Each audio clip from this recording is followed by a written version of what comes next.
નમસ્કાર દર્શક મિત્રો, હું છું પરમાર અનિશા. તમે જોઈ રહ્યા છો લોક સામના ન્યૂઝ. તો જોઈએ આજના સમાચાર બોટાદથી અમારા રિપોર્ટર વિપુલ લોહાર સાથે. બોટાદ જિલ્લા પોલીસ વડા ધર્મેન્દ્ર શર્માના માર્ગદર્શન હેઠળ એસઓજીના પીઆઈ ટીબી હિરાણી, એસપીઆઈ એમ રાવલ તેમજ એસઓજી પોલીસ સ્ટાફના જયેશભાઈ રાંધલ, ગોવિંદભાઈ ગળચર, રાજેશભાઈ વિરાણી, જીવરાજભાઈ ભોજક, યુવરાજસિંહ પરમાર, જામસંગભાઈ ડોડિયા, યોગેન્દ્રસિંહ સરવૈયા, આશાબેન જમોડ, ગાયત્રીબેન જોશી સહિતના પોલીસ સ્ટાફે બોટાદ શહેરના ટાવર રોડ વિસ્તારમાં આવેલી મોબાઈલ દુકાનો પર સરપ્રાઇઝ ચેકિંગ હાથ ધર્યું હતું.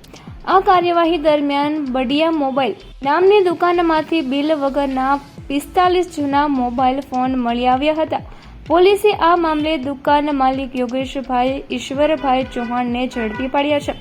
જપ્ત કરાયેલા 45 મોબાઈલ ફોનની કિંમત 12,45,000 રૂપિયા આંકવામાં આવી છે. એસઓજી પોલીસના ચેકિંગ દરમિયાન દુકાન માલિક યોગેશભાઈ ચૌહાણ આ મોબાઈલ ફોન સંબંધિત કોઈ માન્ય બિલ કે પુરાવા રજૂ કરી શક્યા ન હતા.